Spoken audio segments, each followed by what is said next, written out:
بسم اللہ الرحمن الرحیم۔ السلام علیکم۔ حضور نبی کریم صلی اللہ علیہ وآلہ وسلم نے بعثت کے بعد تبلیغ حق کا آغاز فرمایا تو پہلے 3 سالوں میں جن پاک طینت نفوس کو قبول حق کی سعادت نصیب ہوئی، ان میں ایک ایسے مستقیم الفطرت نوجوان بھی تھے جن کی ابھی مسیں بھی نہیں بھیگی تھیں۔ حضور نبی کریم صلی اللہ علیہ وآلہ وسلم سے ان کی محبت اور عقیدت کا یہ علم تھا کہ آپ صلی اللہ علیہ وآلہ وسلم کے خلاف کسی سے ایک لفظ سننا بھی گوارا نہ تھا۔ ایک دن بنو سہم کے ایک مشرک عوف بن صبرہ نے ان کے سامنے حضور نبی کریم صلی اللہ علیہ وآلہ وسلم کی شان میں کچھ نامناسب الفاظ استعمال کیے تو یہ نوجوان جوش غضب سے بے قرار ہو گئے۔ پاس ہی اونٹ کے گلے کی ہڈی پڑی تھی، اسے اٹھا کر عوف بن صبرہ پر پل پڑے، یہاں تک کہ وہ لہو لہان ہو گیا۔ وہ تو اس کو جان سے مار ڈالنا چاہتے تھے، لیکن کچھ لوگوں نے بیچ بچاؤ کر کے اس کی جان بچا دی۔ نبی رحمت عالم صلی اللہ علیہ وآلہ وسلم کے والائے شیفتہ یہ نوجوان، جن کے جوش ایمان نے انہیں ہر خطرے سے بے خوف کر دیا تھا اور جو حرمت نبوی صلی اللہ علیہ وآلہ وسلم پر ہر وقت مر مٹنے کے لیے تیار رہتے تھے، حضور نبی کریم صلی اللہ علیہ وآلہ وسلم کے پھوپھی زاد بھائی حضرت طلیب بن عمیر رضی اللہ تعالیٰ عنہ تھے۔ حضرت طلیب بن عمیر رضی اللہ تعالیٰ عنہ کی والدہ حضرت عروہ بنت عبد المطلب رضی اللہ تعالیٰ عنہا حضور نبی کریم صلی اللہ علیہ وآلہ وسلم کی پھوپھی تھیں۔ حافظ ابن عبد البر رحمۃ اللہ علیہ نے الاستیعاب میں بیان کیا ہے کہ بعثت نبوی صلی اللہ علیہ وآلہ وسلم کے اوائل میں حضرت طلیب رضی اللہ تعالیٰ عنہ کے کانوں میں توحید کی آواز پڑی تو انہوں نے اس پر بلا تامل لبیک کہا، لیکن حضرت عروہ کچھ متامل رہیں۔ حضرت طلیب رضی اللہ تعالیٰ عنہ ایک دن ان کی خدمت میں حاضر ہوئے اور کہا، اماں جان، میں نے بھی محمد کریم صلی اللہ علیہ وآلہ وسلم کی مطابعت اختیار کر لی ہے، اور آپ کے بھائی حمزہ رضی اللہ تعالیٰ عنہ نے بھی۔ اب آپ کو اسلام قبول کرنے میں کیا عذر ہے؟ حضرت عروہ نے جواب دیا، میں یہ انتظار کر رہی ہوں کہ میری بہنیں کیا کرتی ہیں۔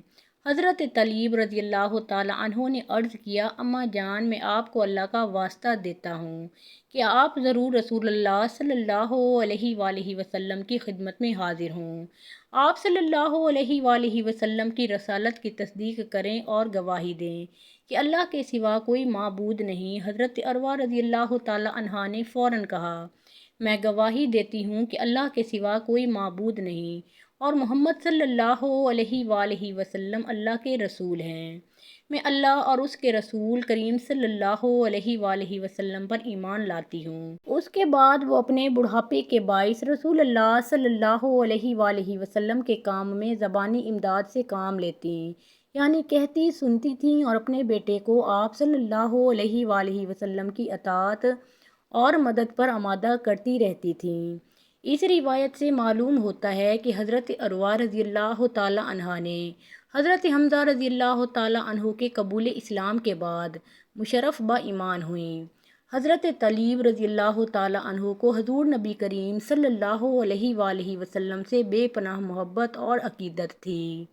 انہوں نے عوف بن صبرہ کو حضور نبی کریم صلی اللہ علیہ وآلہ وسلم کے بارے میں ناروا الفاظ بکنے کی بنا پر زخمی کیا تو لوگوں نے حضرت عروہ رضی اللہ تعالیٰ عنہ کے پاس ان کی شکایت کی۔ حضور نبی کریم صلی اللہ علیہ وآلہ وسلم حضرت عروہ رضی اللہ تعالیٰ عنہ کے بھتیجے ہی نہیں تھے بلکہ آقا و مولا بھی تھے۔ وہ حضرت طلیب رضی اللہ تعالیٰ عنہ کا کارنامہ سن کر بہت خوش ہوئیں اور شکایت کرنے والوں کو جواب دیا۔ طلیب رضی اللہ تعالیٰ عنہ نے اپنے ماموں کے بیٹے کی مدد کی اور اس کے خون اور اس کے مال کی غم خواری کی۔ علامہ بلازری رحمۃ اللہ علیہ کا بیان ہے کہ جس زمانے میں مشرکین قریش نے بنو ہاشم اور بنو مطلب کو شعب ابی طالب میں محصور کر رکھا تھا، ابو لہب نے چند مسلمانوں کو محبوس کر دیا۔ حضرت طلیب رضی اللہ تعالیٰ عنہ کو خبر ہوئی تو وہ ماموں یعنی ابو لہب کے پاس پہنچے اور کہنے لگے کہ ان بے کس مظلوموں کو رہا کر دو۔ اس نے صاف انکار کر دیا۔ صحابہ کرام رضی اللہ تعالیٰ عنہم نے اپنے خون کے رشتوں کو اپنے رشتہ ایمانی پر قربان کر دیا تھا۔ جب حضرت طلیب رضی اللہ تعالیٰ عنہ کی منت سماجت کے باوجود ابو لہب مظلوم مسلمانوں کو چھوڑنے پر آمادہ نہ ہوا تو انہوں نے اس کی بری طرح پٹائی کر دی۔ اس پر مشرکین نے ان کو پکڑ کر باندھ دیا۔ آخر ابو لہب ہی نے جا کر ان کو چھڑایا اور اپنی بہن حضرت عروہ رضی اللہ تعالیٰ عنہا کے پاس جا کر ان کی شکایت کی۔ انہوں نے جواب دیا کہ طلیب رضی اللہ تعالیٰ عنہ کی زندگی کا بہترین اور سعید ترین دن وہی ہے جس میں وہ محمد صلی اللہ علیہ وآلہ وسلم کی مدد کرے۔ ایک روایت میں ہے کہ ایک مرتبہ بعض اشقیاء قریش نے ابو عزیز بن دارمی کو اس بات پر آمادہ کیا کہ وہ موقع پا کر حضور نبی کریم صلی اللہ علیہ وآلہ وسلم کو زد و کوب کرے۔ حضرت طلیب رضی اللہ تعالیٰ عنہ کے کان میں کسی ذریعے سے مشرکین کے اس ناپاک منصوبے کی بھنک پڑ گئی۔ وہ غیرت دینی سے شعلہ جوالہ بن گئے، فوراً ابو عزیز کی تلاش کے لیے نکل کھڑے ہوئے۔ جب وہ مل گیا تو انہوں نے اس کی ہڈی پسلی ایک کر دی۔ جب مکہ میں کفار کا ظلم و ستم حد سے گزر گیا تو حضور صلی اللہ علیہ وآلہ وسلم نے مسلمانوں کو حبش چلے جانے کا مشورہ دیا۔ چنانچہ حضرت طلیب رضی اللہ تعالیٰ عنہ بھی دوسری ہجرت حبشہ یعنی 6 بعد بعثت میں جرأت کر کے حبش چلے گئے۔ کئی سال وہاں غریب الوطنی کی زندگی گزارنے کے بعد مدینہ منورہ آئے اور حضرت عبداللہ بن سلمہ رضی اللہ تعالیٰ عنہ کے مہمان ہوئے۔ کچھ عرصہ کے بعد کفر و حق کا معرکہ اول بدر کے میدان میں پیش آیا تو حضرت طلیب رضی اللہ تعالیٰ عنہ نے بھی حضور اکرم صلی اللہ علیہ وآلہ وسلم کے ہم رکاب ہو کر بدری صحابی ہونے کا عظیم شرف حاصل کیا۔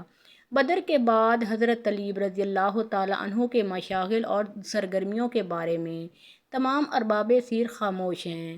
البتہ ابن سعد رحمۃ اللہ علیہ نے لکھا ہے کہ وہ حضرت ابو بکر صدیق رضی اللہ تعالیٰ عنہ کے عہد خلافت میں جہاد شام پر جانے والے مجاہدین میں شامل تھے اور جنگ اجنادین یعنی جماد الاولاد 13 ہجری میں داد شجاعت دیتے ہوئے رتبہ شہادت پر فائز ہوئے۔ اس وقت ان کی عمر 35 سال سے کچھ اوپر تھی اور اولاد کوئی نہیں چھوڑی۔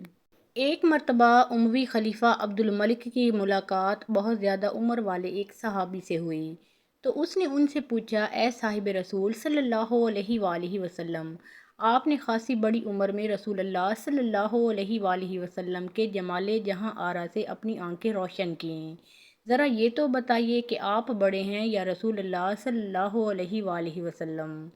عبد الملک کا سوال سن کر ان صاحب رسول کے دل میں ہوک سی اٹھی۔ اپنے آقا و مولا صلی اللہ علیہ وآلہ وسلم کی یاد نے انہیں بے چین کر دیا اور وہ رندھی ہوئی آواز میں بولے، رسول اللہ صلی اللہ علیہ وآلہ وسلم مجھ سے بڑے تھے، بہت بڑے، البتہ میری عمر حضور اکرم صلی اللہ علیہ وآلہ وسلم سے زیادہ تھی۔ یہ صاحب رسول صلی اللہ علیہ وآلہ وسلم جن کو حضور صلی اللہ علیہ وآلہ وسلم کا اس قدر پاس ادب تھا کہ حضور صلی اللہ علیہ وآلہ وسلم کے مقابلے میں اپنی عمر کی زیادتی کو بھی بڑائی کہنا گوارا نہ تھا، حضرت قباس بن عشیم رضی اللہ تعالیٰ عنہ تھے۔ حضرت قباس بن عشیم رضی اللہ تعالیٰ عنہ کا شمار ان مجاہد صحابہ رضی اللہ تعالیٰ عنہم میں ہوتا ہے جن کا بڑھاپا بھی انہیں وطن سے سینکڑوں میل دور جا کر میدان جہاد میں حق کی خاطر جان کی بازی لگانے سے نہ روک سکا۔ ان کا تعلق بنو کنانہ سے تھا۔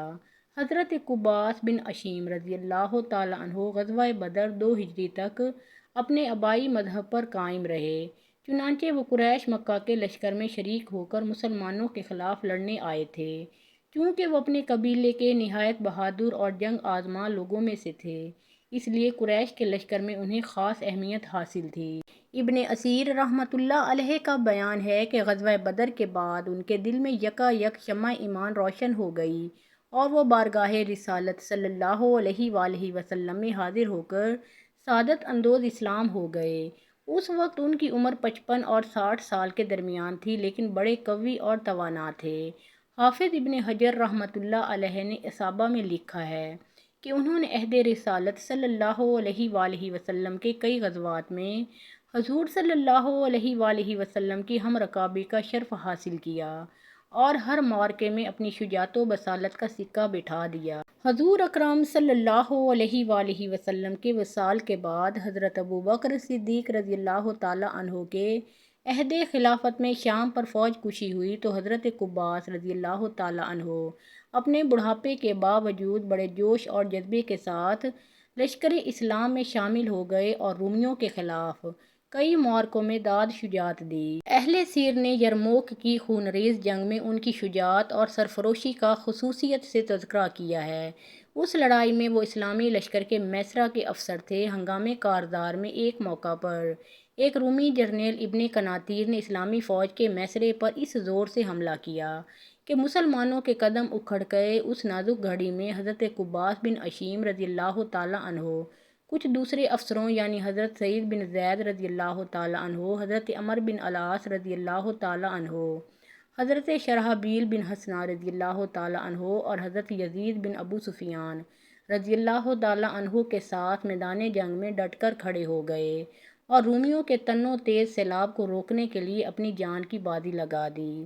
ان کے ہاتھ سے تلواریں اور نیزے ٹوٹ ٹوٹ کر گرتے جاتے تھے، مگر خوف و ہراس ان کے نزدیک بھی نہ پھٹکتا تھا، اور وہ یہ کہہ کر لوگوں سے دوسری تلواریں اور نیزے لیتے جا رہے تھے کہ کوئی ہے جو اس شخص کو ہتھیار دے جس نے اللہ سے اقرار کیا ہے کہ میدان جنگ سے ہٹے گا تو مر کر ہٹے گا۔ لوگ ان کے ہاتھ میں تلوار یا نیزے لا کر دیتے تو وہ پھر شیر کی طرح جھپٹ کر رومیوں پر جا پڑتے۔ حضرت قباس رضی اللہ تعالیٰ عنہ اور ان کے دوسرے ساتھیوں کی پامردی اور سرفروشی کا نتیجہ یہ ہوا کہ مسلمانوں کے اکھڑے ہوئے قدم پھر جم گئے اور انہوں نے رومیوں کو عبرتناک شکست دی۔